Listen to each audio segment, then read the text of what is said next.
ಬೆಳ್ಳಾರಿಯಲ್ಲಿ ಬರ್ಬರವಾಗಿ ಹತ್ಯೆಯಾದ BJP ಮುಖಂಡ ಪ್ರವೀಣ್ ನೆಟ್ಟಾರು ಹತ್ಯೆ ಮಾಡಿದ ಎ4 ಆರೋಪಿಗಾಗಿ ಬಲೆಬೀಸಿದ್ದ ಎನ್ಐಎ ತಂಡ ತಲೆಮರೆಸಿ ಪರಾರಿಯಾಗಿದ್ದ 4ನೇ ಆರೋಪಿ ಮುಸ್ತಫಾ ಫೈಚಾನ್ ಬಂಧನ. ಮಾಹಿತಿ ನೀಡಿದವರಿಗೆ 5 ಲಕ್ಷ ರೂಪಾಯಿ ಬಹುಮಾನ ನೀಡುವುದಾಗಿ ಘೋಷಿಸಿತ್ತು.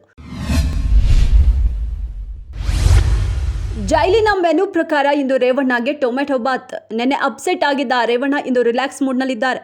ಪ್ರತ್ಯೇಕ ಸಿಂಗಲ್ ಕೊಠಡಿಯಲ್ಲಿ ವಾಸಿಸುತ್ತಿದ್ದಾರೆ ಎಚ್.ಡಿ. ರೇವಣ್ಣ.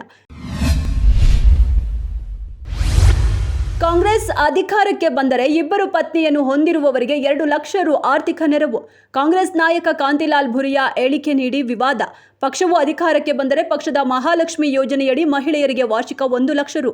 ಮಧ್ಯಪ್ರದೇಶದ ಮಾಜಿ ಮುಖ್ಯಮಂತ್ರಿ ದಿಗ್ವಿಜಯ್ ಸಿಂಗ್ ಮತ್ತು ಪಕ್ಷದ ರಾಜ್ಯ ಘಟಕದ ಮುಖ್ಯಸ್ಥ ಜಿತು ಪಟ್ವಾರಿ ಅವರ ಸಮ್ಮುಖದಲ್ಲಿ ಹೇಳಿಕೆ.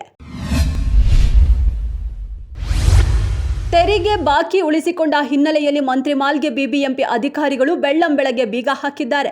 ಎಷ್ಟೇ ಎಚ್ಚರಿಕೆ ಕೊಟ್ಟರೂ ಕ್ಯಾರೆ ಎನ್ನದ ಮಾಲ್ಗೆ ಬಿಬಿಎಂಪಿ ಅಧಿಕಾರಿಗಳು ಈ ಬಾರಿ ಬಿಸಿ ಮುಟ್ಟಿಸಿದ್ದಾರೆ. ಪುನೀತ್ ರಾಜ್ಕುಮಾರ್ ನಟನೆಯ 2 ಸಿನಿಮಾಗಳು ಇಂದು ಮರು ಬಿಡುಗಡೆ ಆಗಿವೆ. ಆದರೆ ಒಂದೇ ದಿನ 2 ಸಿನಿಮಾ ಬಿಡುಗಡೆ ಮಾಡಿರುವುದಕ್ಕೆ ಕೆಲ ಅಭಿಮಾನಿಗಳು ಅಸಮಾಧಾನ. ನಿರ್ಮಾಪಕರ ವೈಯಕ್ತಿಕ ತಿಕ್ಕಾಟದಿಂದಾಗಿ 2 ಸಿನಿಮಾಗಳು ಒಂದೇ ದಿನ ಬಿಡುಗಡೆ.